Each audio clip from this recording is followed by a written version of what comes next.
essa chuva, que bom que você veio. Eu peço a Deus que você possa, nesse momento, se concentrar na palavra de Deus. Se você está com o seu celular ligado, roda no silencioso, no vibra-cal, até desligue.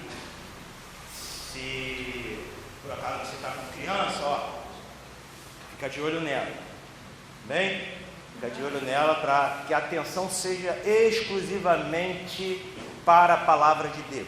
Que não venha nada atrapalhar esse momento, porque Deus quer falar conosco através da palavra, como falou, através de cada momento deste culto.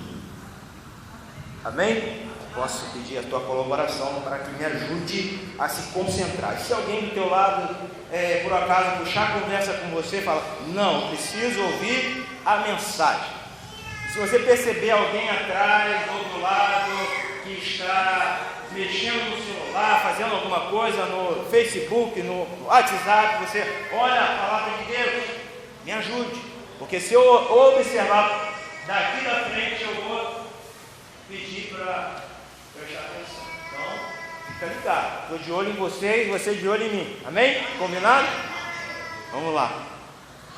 Você já foi ameaçado ou ameaçada de morte?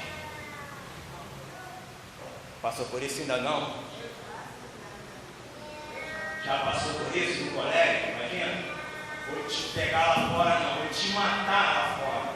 Dá um susto, né? Matar. Às vezes, em brigas conjugais, um ou outro fala assim para o outro, vou te matar. Acho que eu nunca falei isso para a Viviane, não, né? Não. Nem ela para mim, graças a Deus. Mas tem alguns maridos e esposas que qualquer briga fala, vou te matar. E quando não é crente, é pior ainda. Já viu briga de casal no crente?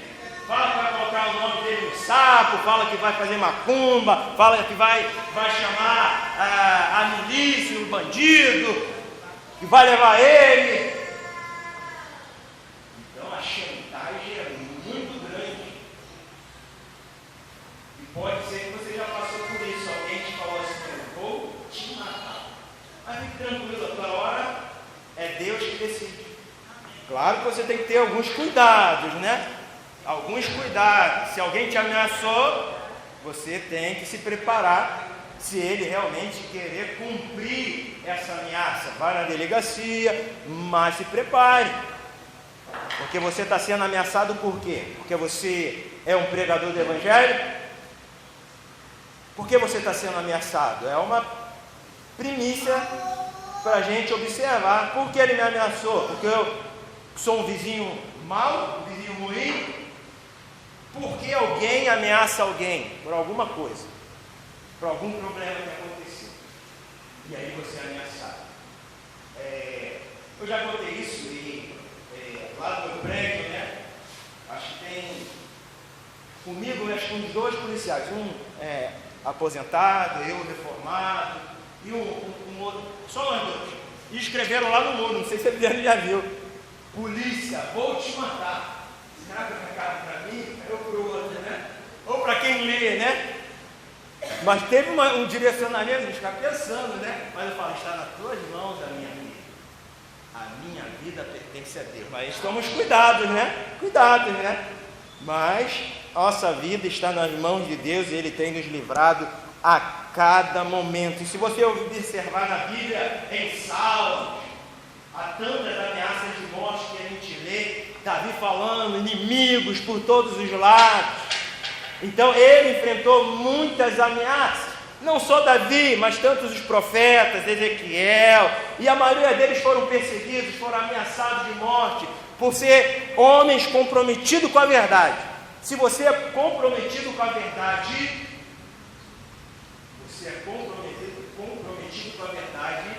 tenha certeza, um ou outro dia vão te ameaçar. Porque você é comprometido com a verdade. Essa verdade muita gente não quer ouvir. Então quando você fala algo que a pessoa não quer ouvir, que é verdade, essa pessoa vira um demônio. e muitas vezes nos ameaça, assim como muitos viraram realmente a cabeça e ameaçaram os profetas de Deus, ameaçaram Jesus, mas ele tinha que morrer, mas eles queriam matar. Mas a morte de Jesus era uma profecia bíblica que ele deveria morrer para a gente viver. Vamos fazer a leitura? Salmos 140, de 7 ao versículo 10. Vamos ficar de pé? Palavra de Deus, vamos ler.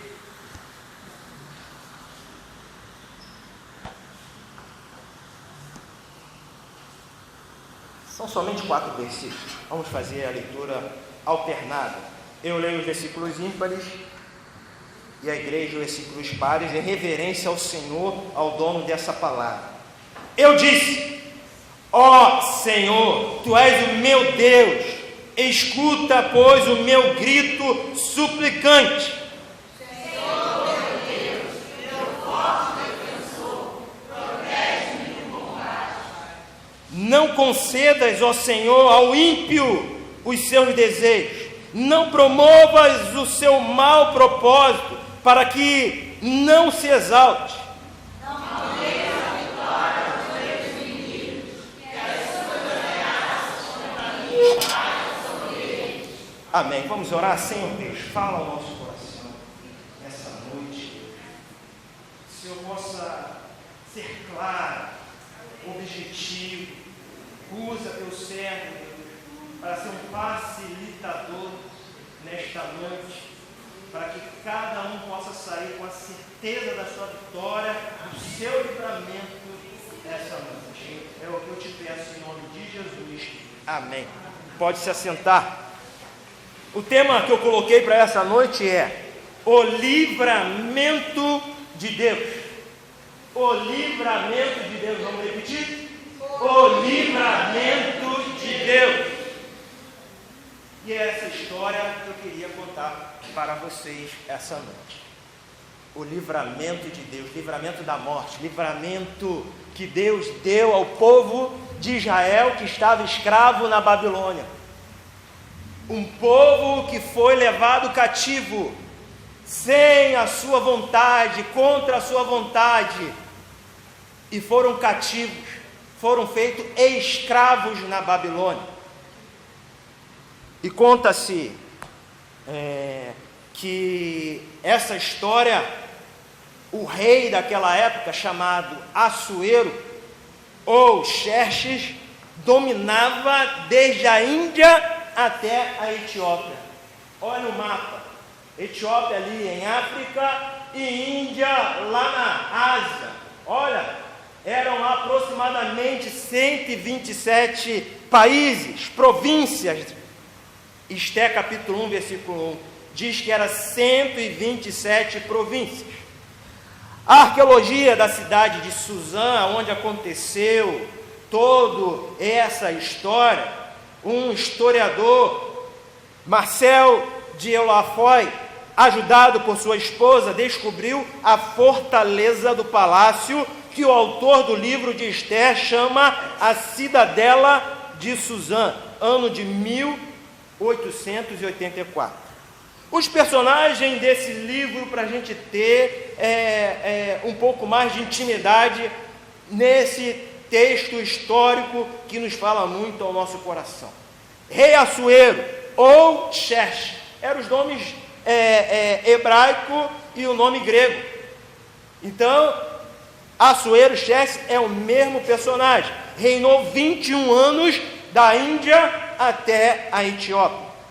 Rainha Vasti se recusou a comparecer perante o rei, um outro personagem dessa história. Amã, no 12º ano de Assuero, pediu a morte de todos os judeus da Pérsia. Ameaçou, pediu a morte ao rei de todos os judeus da Pérsia. Mordecai ou Mardoqueu, você preferir, primo e pai adotivo de Esther, e recusou-se a inclinar-se perante Amã ou perante qualquer idolatria daquele povo. Radassa ou Esther, uma jovem judaica bela, de boa aparência e órfã, inclusive escrava. Esse são a maioria dos personagens que a gente vai ouvir um pouco sobre eles essa noite, sobre essa história. Aconteceu um tempo muito, muito distante, muito atrás. O rei da Pérsia deu uma grande festa, dizem que foi 180 dias, 6 meses de festa, imagina isso. 6 meses, e ele mostrou toda a sua glória, todo o poder que ele achava que tinha, que ele governava aquelas províncias. E durante 180 dias chamou todos os líderes daquelas províncias, autoridades, e discorreu por 6 meses sobre o seu reino, sobre a sua glória. Percebe-se que no final de 180 dias, ele deu uma outra festa agora, chamando todo o povo. 7 dias de festa. A gente chama esse final de festa como se fosse juntar os ossos, né? A gente faz muito bem isso, né? Depois de uma festa de Natal, de Ano Novo, a gente vai e faz aquela salada, aquela comida. Então, mas ele fazia isso com muito dinheiro, com muitos valores. Seu palácio, seu jardim maravilhoso, as taças que ele bebia eram de ouro. Era realmente um momento de mostrar a grandeza que ele tinha.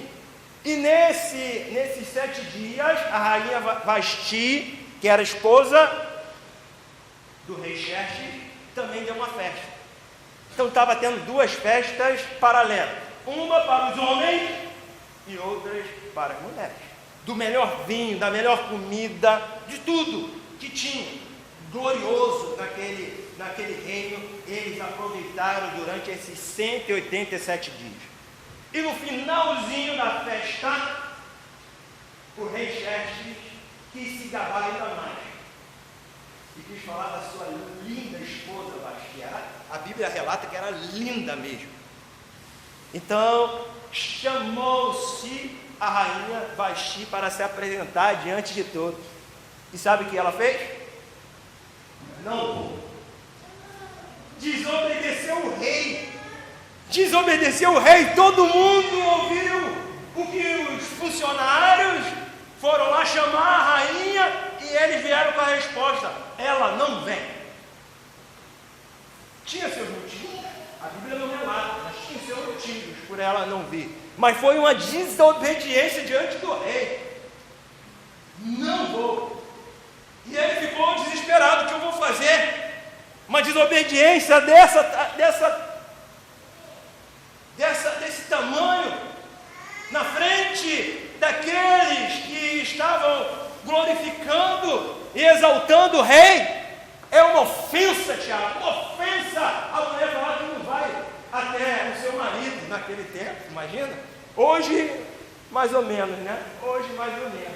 Imagina, você chama a sua esposa e fala: não vou. Aí tu fala: tá bom, eu vou dar meu jeito. Não tem esse problema todo que Xerxes arrumou. Ele foi pedir conselho. E sabe qual foi o conselho, Robson? Essa mulher, Vasti, a rainha, seu rei, vai influenciar todo o nosso reino. Todas as mulheres agora vão ser como Vasti. Vai ser terrível, rei. É o fim da nossa liderança dentro de casa. É o início do feminismo. Olha aí, ó. Da independência da mulher. Agora não tem mais jeito, temos que fazer alguma coisa. Mas o que vocês querem para eu fazer? O que eu deveria fazer? Ela deve denunciar, tire a ela do rei, e o Senhor não deve ser mais a sua esposa. Acaba o relacionamento, e aí sim vai ser um exemplo para toda a nação. Aquela mulher que desobedecer está sofrendo, pode sofrer a separação. Imagina separar só por causa disso. mas era uma afronta naquele tempo. O rei, e eles se separaram, mandou ela embora, depois a rainha, e agora ele está sozinho. E eles ficaram com medo, porque depois que passou essa ressaca toda, a Bíblia relata que o rei Xerxes sentiu saudade da rainha. Ai, ela era tão bonita. E aí eles já vieram, os conselheiros já vieram logo. Rei, vamos preparar as melhores moças lindas, recatadas, virgem, para o senhor escolher uma para ser rainha. Vamos fazer um concurso para a rainha.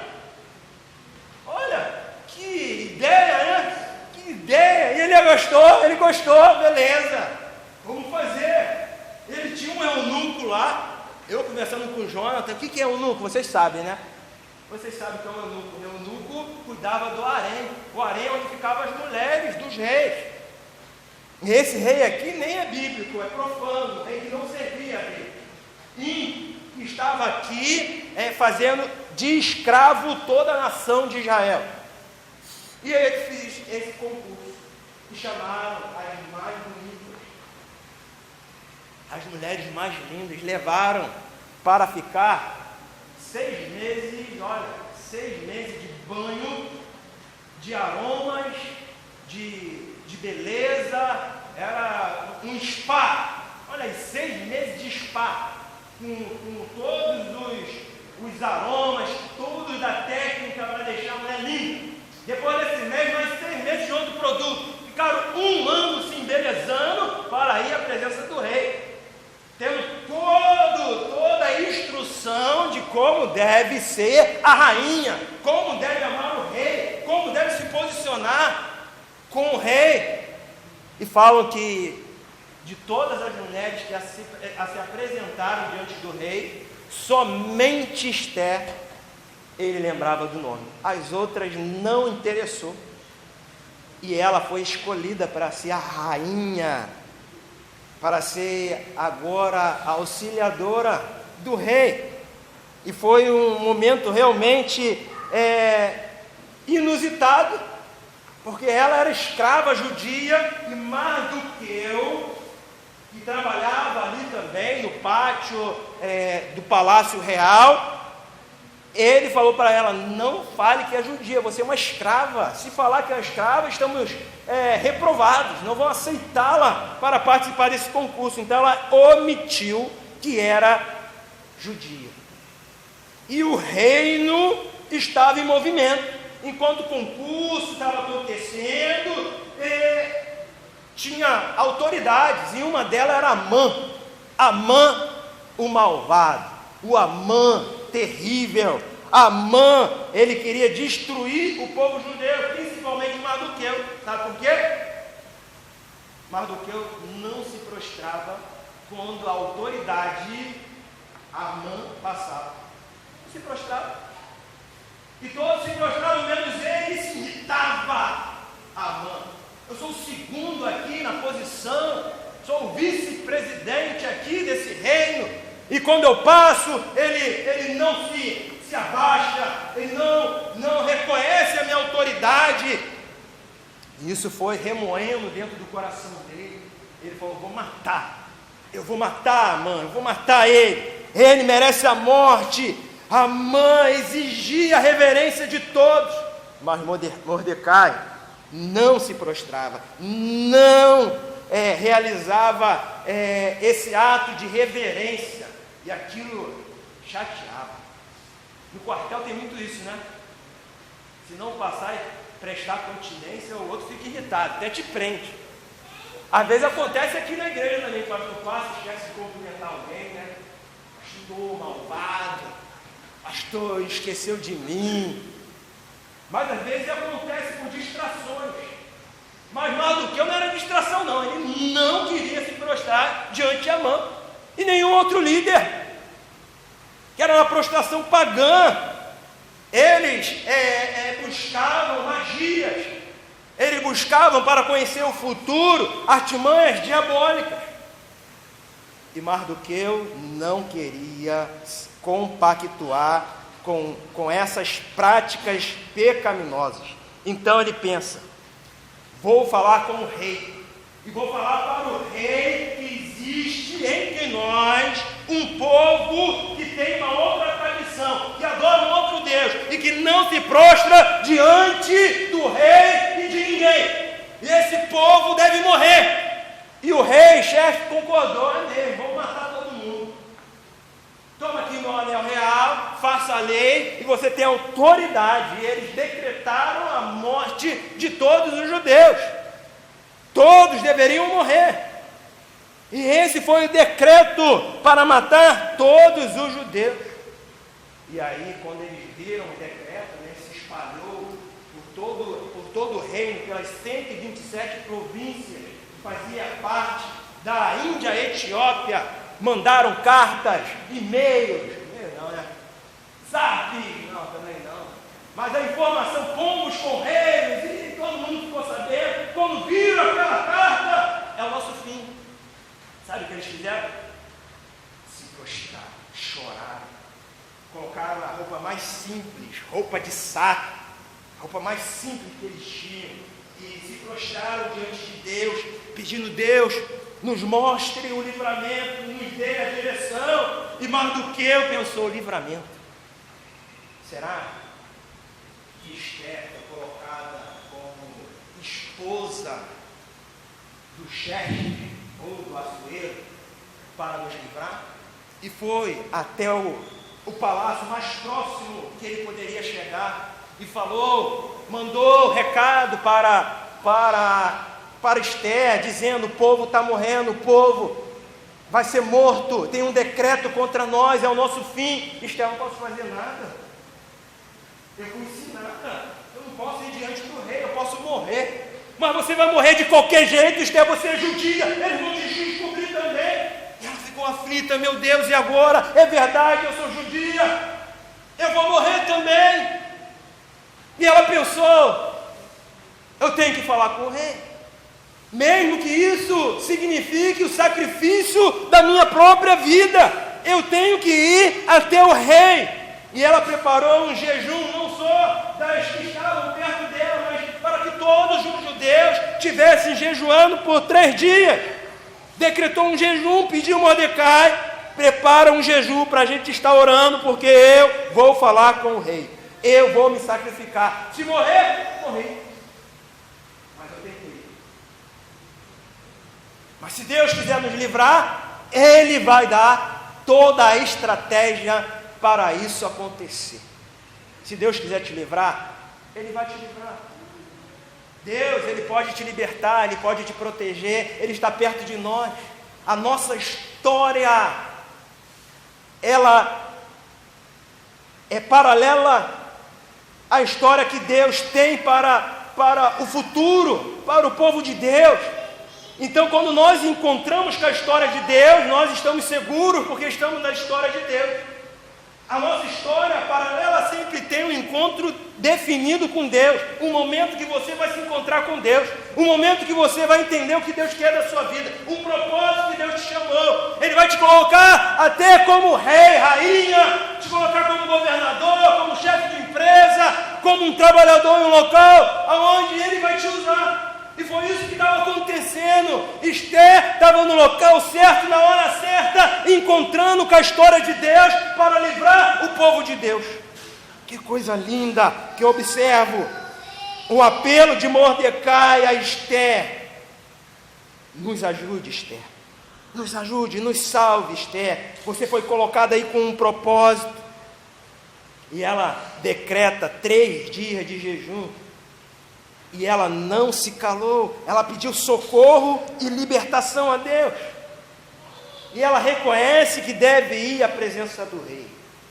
Mas para isso, ela tinha que ter uma estratégia. Qual foi a tua estratégia para ir à presença da sua esposa, né? Sua noiva, sua namorada, hein? Como é que foi? Primeiro dia de namoro, primeira olhada, né? Primeiro momento que despertou aquela chama dentro de você, sentiu, né, o amor no ar, né, aquele amor tocando piano, a Viviane, e eu fui me apaixonando pela irmã, momento de despertamento. Então ela, como é que eu vou até ele? Tem tempo que o rei não me chama. Ele com um cetro, colocar para baixo, eu meu filho, morri. E ela foi com coragem, depois dos 3 dias de jejum, vai até o rei. E o rei levanta o cetro, em sinal que ela poderia falar: Rainha Esther, o que você quer de mim? Olha, se eu puder, te dou metade do meu reino. Oh, é tudo que ela queria, né? Ela: não, rei, eu queria dar um almoço, uma festinha para nós. Claro, rainha, vai ser um prazer. Mas chama o Amã também para ir nessa festa. Combinado, vamos à festa. E a festa rolando, e tá uma festa boa. E ele pergunta, ele está ansioso, né? Fala, chefe. Novamente ele pergunta e fala: eu te daria até metade do meu reino. É uma expressão que eles usavam para dizer: pode pedir o que quiser. E ela falou: não, rei. Não sei se ela ficou com medo ainda, não achava o momento certo. Falou: amanhã eu quero dar um outro almoço. Venha amanhã, que amanhã eu vou contar o que eu quero, o meu desejo. Mas chama a Amã também. A Amã estava se sentindo, comendo tudo do melhor. O vice estava se sentindo, até a rainha quer minha presença. Eu sou o cara. Eu sou depois do rei, sou o cara. E durante essa história, Mardoqueu, o judeu, ficava às portas querendo saber notícia, né? E ele ouve um plano, que chama um plano para matar o rei. E ele: meu Deus do céu, vou matar o rei. Cochicho, vou matar o pastor, vou matar o diácono. Não, matar o diácono também não. Vamos matar para conseguir o que é dele. Estavam bolando uma estratégia para matar. Não sei se eram soldados, a Bíblia não mostra definido quem era, se era um eunuco, mas eram do rei. Eram pessoas que estavam infiltradas ali querendo matar o rei. Não sei se era um eunuco com raiva, né, de ter sido castrado, né? Vou matar o rei, ele acabou com a minha vida. Não sei, mas ele queria matar o rei. E ele foi descoberto, e Mardoqueu contou para Esther, e Esther contou para o rei. E o rei descobriu quem era. E mandou enforcar esses dois, enforque. Matar o rei? Que atitude pecaminosa! Merece a morte. E enforcaram e mataram eles dois. E ele escreveu esse fato na ata. E a gente está aqui na história. A história da primeira festa. E passou o dia. E o rei foi dormir. Cansado, né? Vamos dormir. E ficou com insônia. Não sei se foi Deus que trouxe essa insônia, ou a preocupação que Esther queria. Ficou agoniado e não dormiu. E aí, para pegar no sono, ele falou: traz lá as atas da Igreja Batista do Diácono Magaça, para eu ler, para saber lá, para ver se dá sono. Não. As atas lá do reino, do chefe. Traga aí, vai lendo aí para mim. E um dos oficiais estavam lendo. Ele, aquele soninho, né? Que negócio chato, dormia. Até que ele ouviu: tal de Mardoqueu conseguiu descobrir uma conspiração que mataria o rei. Ele: o que eu fiz para ajudar essa pessoa? Nada. Que recompensa ele teve, esse Mardoqueu? Ele salvou a minha vida. Não fiz nada. Amanhã, bem cedo, vamos preparar algo para recompensar. E quem estava às portas para falar com o rei? Amã. Ele tinha construído uma forca do lado da casa dele, uma forca de 20 metros. Ele falou: vou matar Mardoqueu hoje. E chegou bem cedo para falar com o rei: vamos começar a matança logo pelo Mardoqueu, ele não se prostra a mim. Ele tem causado um transtorno no reino. E quando ele chega para contar, aí o rei pergunta: Amã, o que você faria com uma pessoa que você queria recompensar? Ele: sou eu. Sou eu essa pessoa, com certeza. Eu sou o braço direito. Ele deve ter esquecido de me recompensar de alguma coisa e ele quer saber. É uma pegadinha. Ele falou, ó, a mão contra a moto, pegue todas as vestes mais lindas do rei. Veste. Depois coloca no cavalo do rei. E um dos nobres, dos oficiais, vai conduzindo ele durante toda a cidade, dizendo, assim o rei faz com quem ele quer honrar. Assim o rei faz com quem ele quer honrar. E repetindo isso. É boa ideia, mano. Faça isso com o judeu mais do que eu. Ai, que ódio. Como assim? Mas do que eu ia pedir a cabeça dele, ele está mandando agora recompensá-lo. Imagina a fúria. Imagina a raiva. E ele fez. Vestiu mais do que eu, e ele foi falando. Imagina como isso machucou ele, como ele ficou com ódio, né? Ele falou, meu Deus do céu, ainda tem um almoço para ir agora, depois dessa tragédia. Vamos para esse almoço então, pelo menos vou comer alguma coisa para esquecer, estou com raiva, vou comer muito. Nessa festa, a rainha me convidou. E ele chega nessa festa meio triste, meio com raiva. E o rei Xerxes pergunta, minha linda princesa, minha linda rainha, qual o seu pedido? Eu já te falei, daria para você metade do meu reino. Uma expressão dizendo, pede o que quer. Querem me matar. Quem te ameaçou de morte? Querem matar a rainha e todo o meu povo. A mãe já estava revoltada. Quando ele começa a identificar que essa história é a história dos judeus, ele pergunta para a rainha, você é judia? Você é judia? E começa a pedir perdão, começa a pedir clemência à rainha. Dizem que o rei gostava do Amã, seu vice, né? Gostava. E ele saiu para pensar, o que eu vou fazer agora? Estou com o seu jardim ali bem próximo, e deixou os dois sozinhos, e eles ali, naquela luta, pedindo desculpa, pedindo ajuda, o que a gente vai fazer? E a Bíblia fala que ele tropeçou. Nem o pastor às vezes tropeça e cai. Tropeçou do nada. E sabe em cima de quem caiu? Da rainha. Nervoso, tropeçou, caiu em cima da rainha. E foi na hora que o rei entrou de novo. Você tem abusado da rainha. Soldados, prendam ele, prendam ele. Prendam ele agora. Os mesmos soldados que estavam a serviço do rei, aqueles que suspenderam a forca, disseram, ele já preparou uma forca para Mardoqueu, e é nessa forca que ele vai morrer, pode enforcá-lo. Preparou a sua própria forca.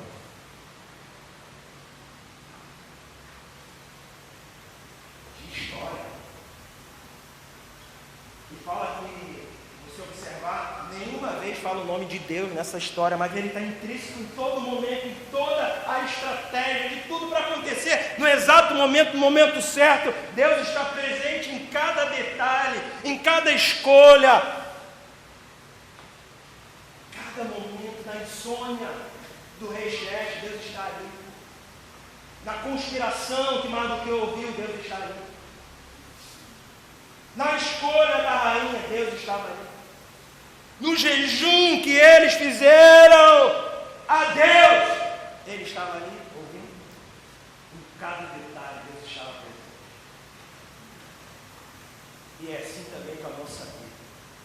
Cada um tem uma história, mas o plano de Deus maravilhoso vai nos mostrando que em cada momento Ele nos dá uma saída, em cada momento Ele nos dá um livramento, em cada momento Ele se mostra um Deus zeloso, um Deus bondoso, um Deus misericordioso, um Deus que dá um escape, um Deus que nos ajuda, que está pronto para ouvir o nosso clamor. Mas ainda não estava encerrada a história. O decreto rápido. E eles estavam prometidos a morte. E aí Esther insistiu, e agora, rei? volta atrás, desfaz esse decreto. Não posso. Selo, a autoridade do rei. Mas eu posso fazer o seguinte: a função que era de Amã, agora eu coloco Mardoqueu no lugar dele, como meu ministro, como meu vice. E peço para ele fazer uma lei para que os judeus possam se defender. E se faz a lei e o envia para as 127 províncias, anunciando o novo vice, o novo ministro, que agora não é mais Amã, é Mardoqueu, um judeu, dizendo que a rainha também é judia e que eles podem se defender, que eles podem ter espadas, que eles podem ter lanças, flechas, escudos para se defender. E esse é o dia chamado dia do livramento, chamado dia do Purim, uma festa que eles celebram o livramento de Deus da mão do malvado Amã. E até hoje eles celebram essa festa, dizendo que Deus protegeu, Deus livrou o povo. E o povo conseguiu a vitória com Deus na frente. Essa é a história. Esse é o resultado de crer em Deus, de confiar em Deus, de saber que Deus está em nossa história. Ele não está fora da nossa história, Ele está dentro. Cada história, cada família, cada pessoa se encontra com a história de Deus, e a história de Deus se encontra com a nossa história, e a gente consegue visualizar um Deus bom. E eu fico a pensar, qual lição que nós podemos tirar dessa história? Primeira lição que eu queria discorrer rapidamente. Primeira lição: diante de Deus temos muito valor. Diante de Deus temos muito valor. Diante de Deus, repete, diante de Deus temos muito valor. Temos muito valor. Deus nos ama. Se todo mundo acha que você não tem valor, com Deus não. Deus se importa com você. Deus valoriza a sua vida. Você nasceu de uma forma espetacular, quase milagrosa. Perfeito, graças a Deus. Podendo ter consciência, pensar. E isso é uma bênção de Deus. Uma bênção de Deus, você tem valor. Mas aquele que nasce com uma deficiência, não estou falando disso, mas eles também têm valor. É para a glória de Deus, para louvar o nome dEle. Não existe ninguém para Deus imperfeito. Ele não olha como Ele olha o coração. Ele olha o valor não superficial, não exterior. Ele olha o valor interior e ele fala: você tem valor. Você tem valor. Segundo, diante de Deus assumimos riscos. Esther assumiu risco. Qual risco que você tem assumido? Diante de Deus assumimos risco de ser fiéis a Deus. Diante de Deus assumimos riscos de dizer que nascemos de novo, que somos cristãos. Aqui no Brasil ainda é tranquilo, mas se você vai para o Oriente Médio e fala: eu sou cristão, na praça pública, é um risco. Então utilize estratégias e através de abordagens, através da amizade, relacionamento, você vai influenciar e levar o verdadeiro evangelho para essas pessoas. Mas em toda a nossa vida tem risco. Você saiu dentro de casa, saiu fora de casa, tem risco.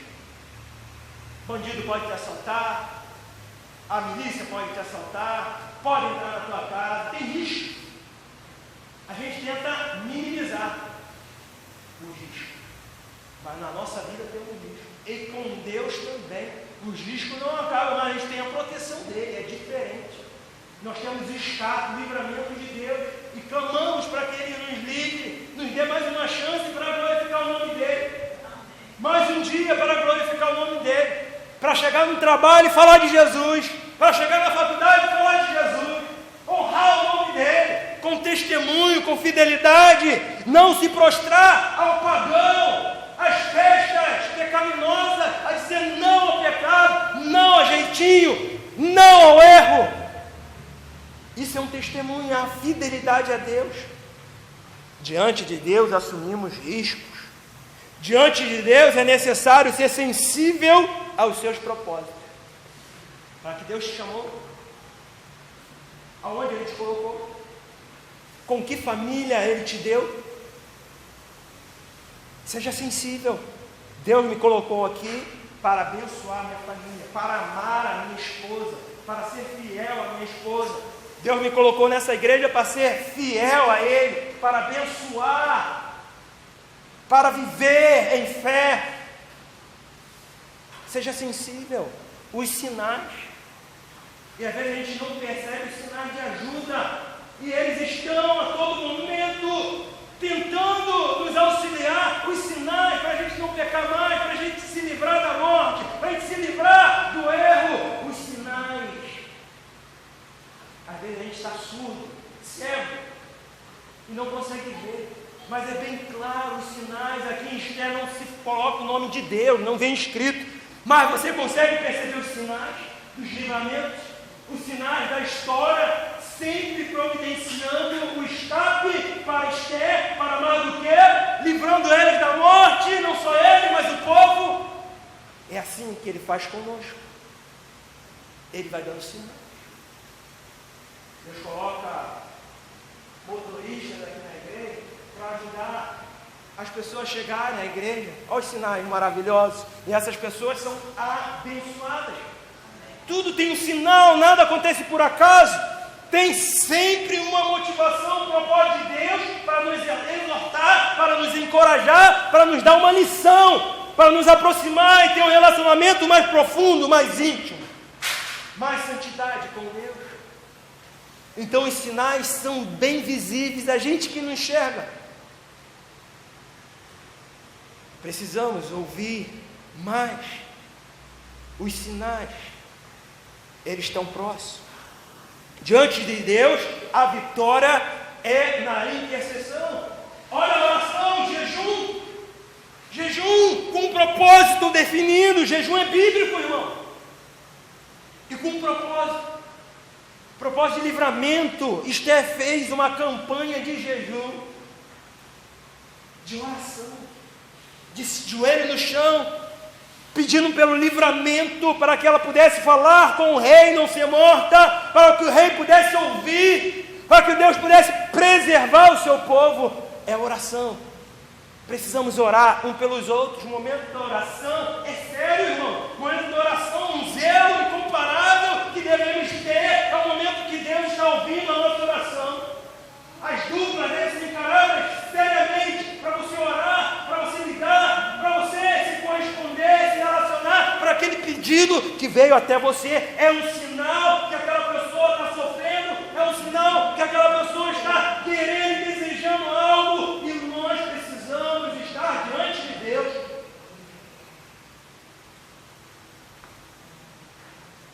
Pedindo a Ele, clamando a Ele, pedindo clemência a Ele, socorro a Ele, livramento a Ele. É Ele que é capaz de nos ajudar. E por último, diante de Deus, a salvação é possível. A salvação é possível. Diante de Deus, a salvação é possível. Diante, humanamente falando, aquela situação, não tinha mais jeito. Mas Deus usou Mardoqueu para falar com Esther. Ele era o pai de consideração, criou Esther. Parente. E trouxe o escape. Trouxe a salvação para aquele povo. A salvação é possível.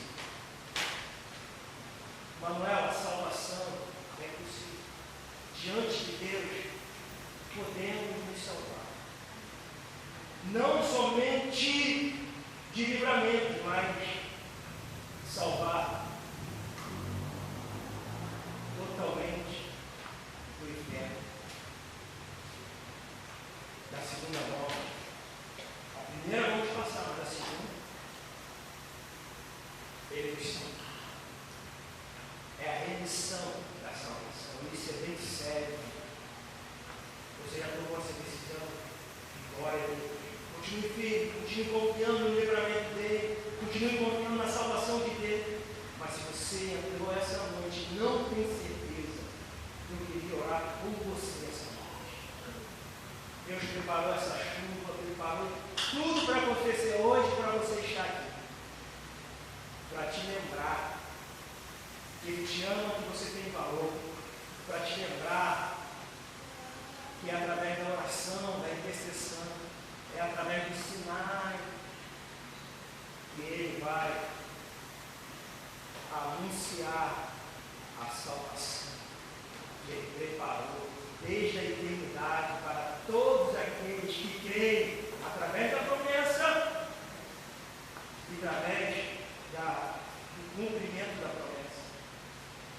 Todos aqueles que fizeram parte da promessa do Velho Testamento até cá, até o dia de hoje da profecia, podem receber a salvação. Eu queria que você estivesse em oração nesse momento, pedindo a Deus, me resgata, Deus me ajuda, Deus me liberta, me